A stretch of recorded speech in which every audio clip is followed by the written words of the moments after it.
as an asshole factory. You know, just churning them out in large numbers, because once you've got a horrible group of people together, then all they want to do is choose other horrible people to join them. You see what I mean? Yeah. So that when you get an asshole culture, they're in trouble, because inevitably they're going to flourish more, and people are going to become assholes because they think it's the right thing to do. I think there are some people who almost make the choice and over a long period of time become assholes when they probably didn't start out as them. We don't create shit.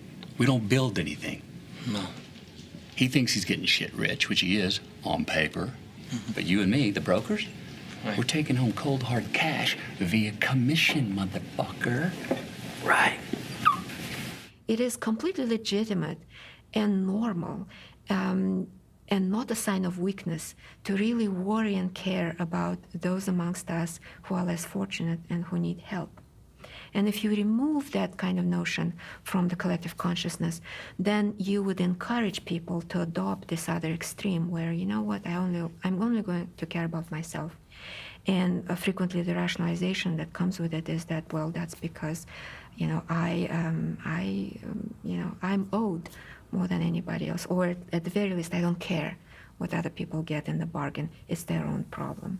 We don't give two shits about how technology works, because all we care about is getting fucking rich. It's one thing to have an asshole running your company, but what happens when you elect an asshole to run your country? I think that when you elect an asshole to run your country, what you get is someone who frames everything around their own needs, around their own desires, and their maintenance in power. You basically elected someone who's there to preserve themselves, to protect themselves, to enrich themselves, and thinks of the world as being one that operates according to the degree to which you can enrich others who will support your power. Not the public, but your supporters. And all of the instruments that give rise to equality, particularly the rule of law, that might otherwise impinge on that selfish person's instincts, get undermined bit by bit, steadily. And that's what happened with Silvio Berlusconi in particularly his second and third times in government. Despite scandals of widespread corruption, use of underage prostitutes, and a prison conviction for tax fraud, Silvio Berlusconi, media tycoon, football team owner, and former prime minister, has dominated the Italian imagination for over 30 years.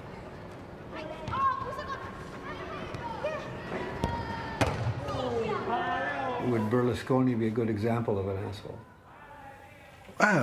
Yeah, sure, yes. A very good example and an exceptional one. So a real, great, nice assholes for many reasons. Assholes are so often admired by others, and they are leaders. They are the funniest people in your class. And I remember the funniest people in school were the assholes. Berlusconi burst onto the public stage as the owner of the first private network of TV stations throughout Italy. Filmmaker and activist Lorella Zanardo considers Berlusconi's seductive television and media empire the source of his rise to power. At the beginning of the 80s, Berlusconi's TV started to broadcast, no? Canale 5, Rete 4, Italia 1, and TV changed completely because they started to offer programs where the focus was on beautiful and very feminine girls, nearly naked, but never naked, which is very Italian. And men, older, much older than these girls, telling stupid stories, laughing, with the camera always on part of the bodies of these girls. And these girls were many, many girls. The idea was that with these girls, you at home could have no problems in life because it was fun, they were so erotic, so nice, so ready to accept men with no problems.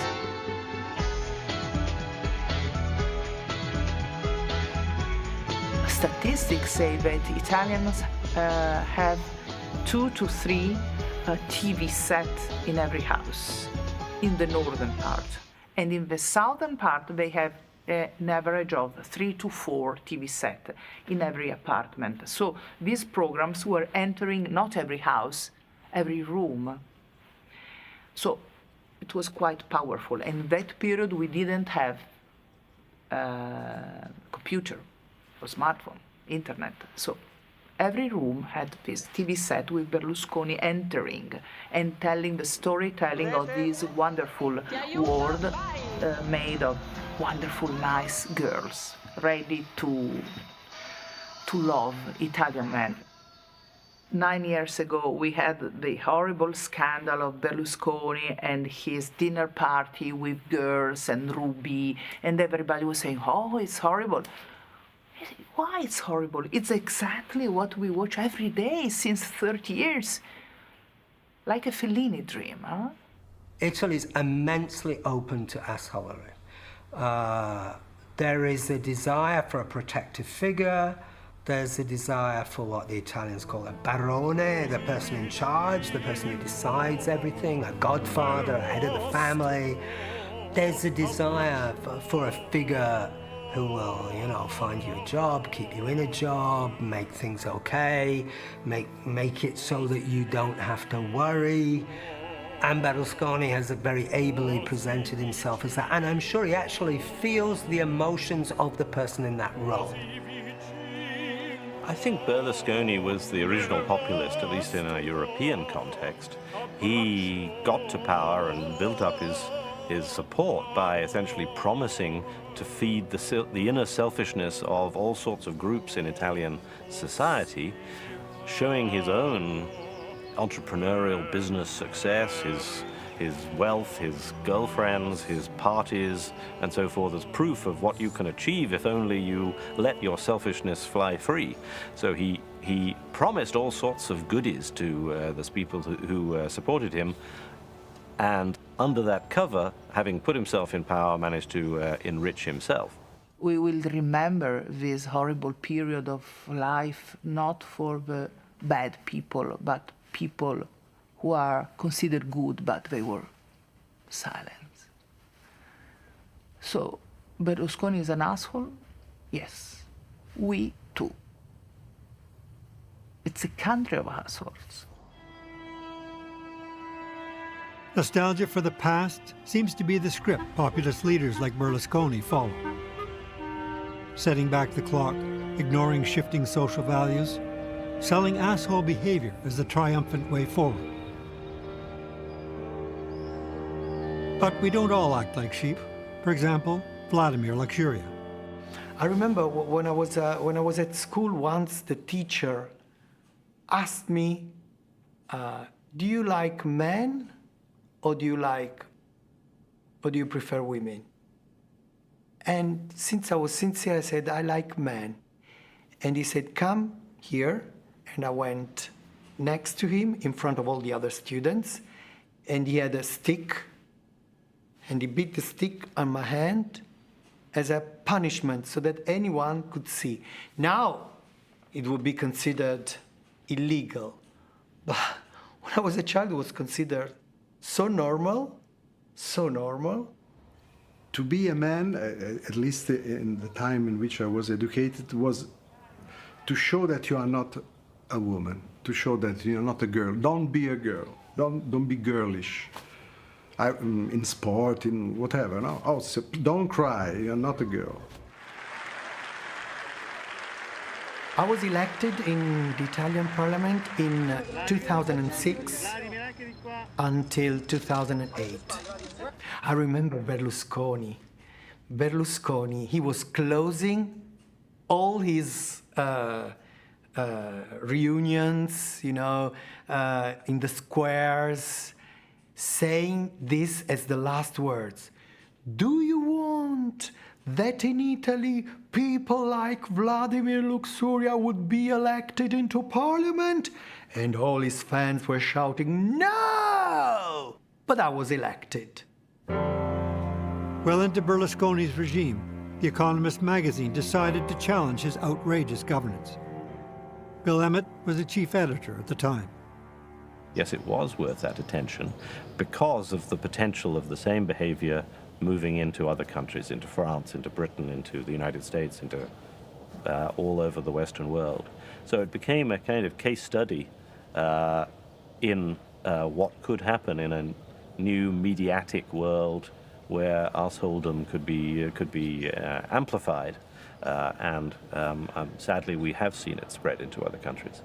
Had he come to political maturity at the time of Twitter, of social media, I think he would have used Twitter and social media because, again, as subsequent characters have shown us, it provides a way to give a direct communication to the people, unfiltered by the rest of the media. The free flow of information has always been the U.S. mantra.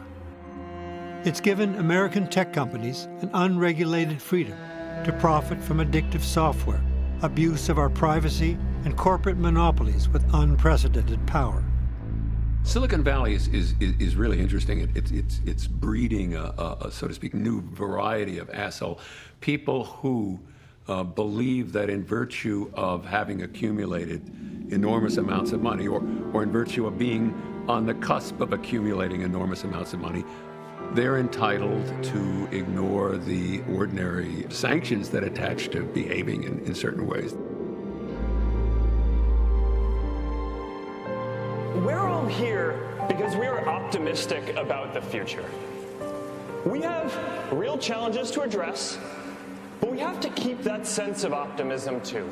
Zuckerberg is another, case in which, he move fast and break things was a slogan for a while, and he explains it as, well, he doesn't want his creative people to be tied up with perfectionism. They should be free to sort of fail and move on to other things. If a consequence of Facebook moving fast and breaking things is that it breaks democracy, or democracy becomes a shell, and the historic march of democracy is ended, and we have a resurgence of authoritarianism and sort of papered over formality democracy, that's not something that can be undone. It's clear now that we didn't do enough to prevent these tools from being used for harm as well.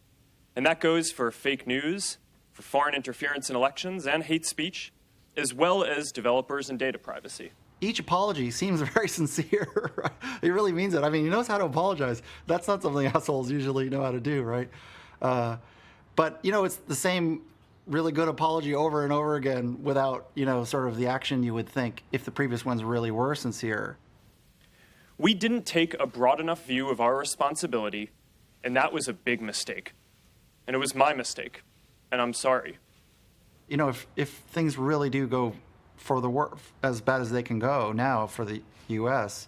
and for other countries, then Zuckerberg, oops, it's like, oops, it's not excusable, right? It's not just an innocent mistake. It's terribly great that we have these people and that they make these great discoveries, but I think the great mistake is to listen to them when they start telling us how we should live.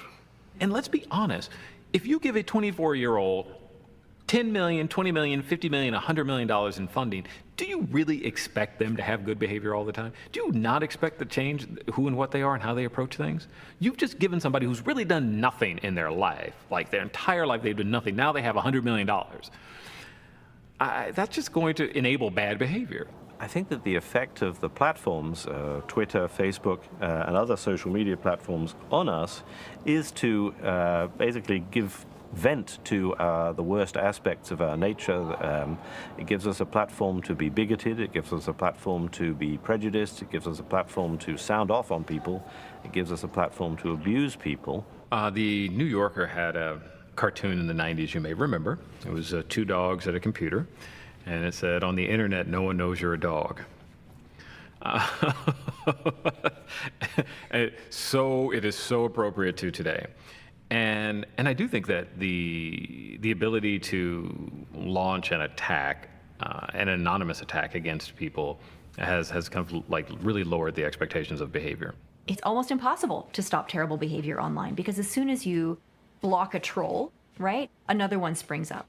And as soon as you try to enact a structural means of blocking trolls, where you say like some kinds of speech are acceptable and some are unacceptable, their whole mobs will rise up yelling, free speech, liberty. Now imagine if all you are doing is talking to your alt-right friends or your white supremacist friends, and you're only sharing articles and you're only sharing information and you're only sharing the things that you believe in and that inflame your passions. And you do this for days and weeks and months at a time.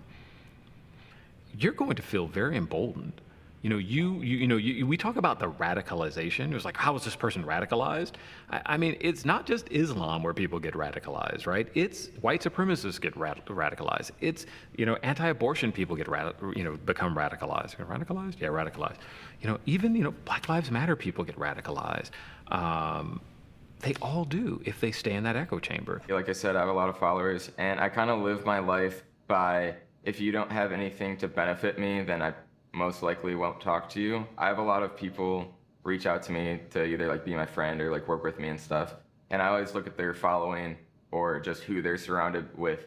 And if I don't think that they can benefit me, I 100% won't talk to you. It's about eyeballs, right? And if you keep people engaged in your platform, you're not going to do something to stop them. I'm going to make a very bold statement backed up with no facts whatsoever. Facebook could eliminate 90% of the fake news tomorrow.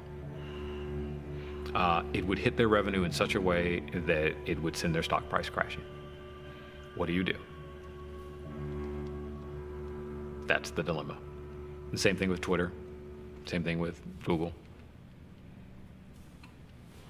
I think those organizations have a responsibility that they have abrogated.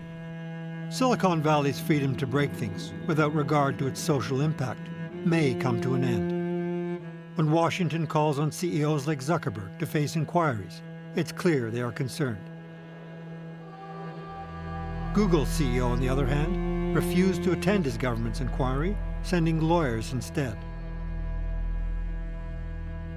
The European Union took action, suing Google $5 billion for antitrust violations. It remains to be seen if U.S. regulators will follow the European lead. Why is it happening in Europe and not in Washington? Well, of course, these are American companies, and therefore European regulators are a bit more inclined to push back against them, but also they are not subject to the same political donation influence that the Washington authorities are. Google has become the biggest campaign finance donor in congressional elections in the latest couple of cycles. Facebook is also a big donor. The European Commission is immune to such direct financial influence.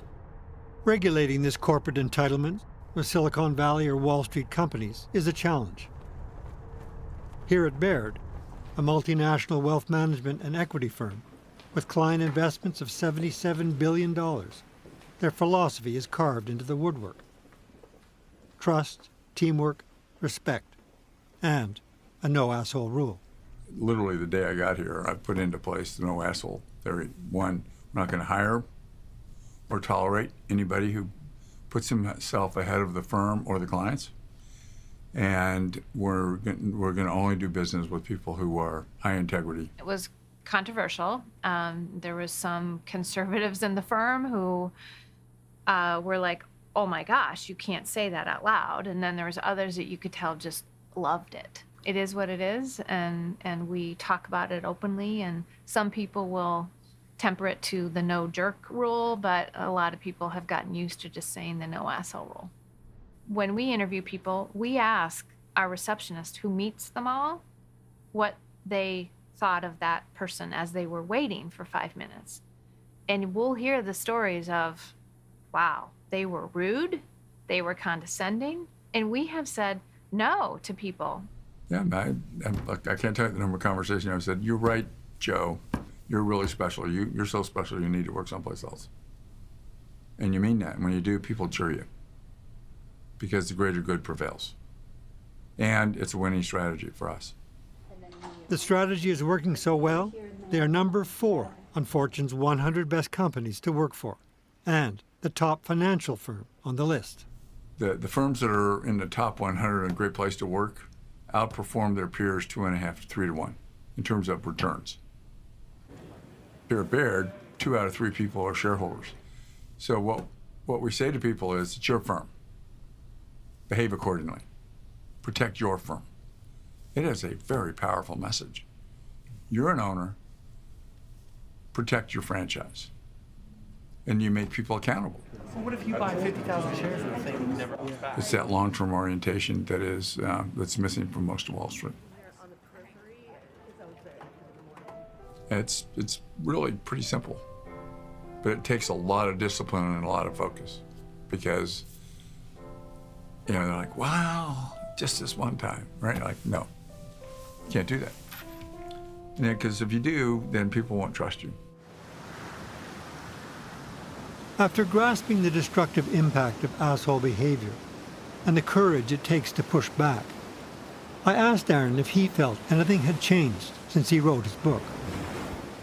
The asshole explosion was something I never would have guessed would ever happen when I started thinking about it. I mean, I sort of described it in abstract terms, but if you'd have told me that our country was headed towards something like that, I would have been shocked. I mean, at the time I thought we were on the precipice, right? And then what happened was we just, went all in.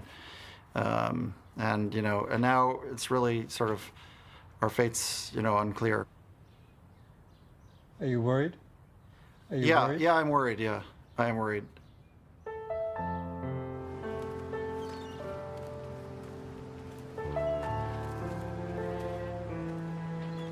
I have Aaron to thank for his warning of the rising tide of assholery, and for a journey that leaves me hopeful about the resilience of human decency.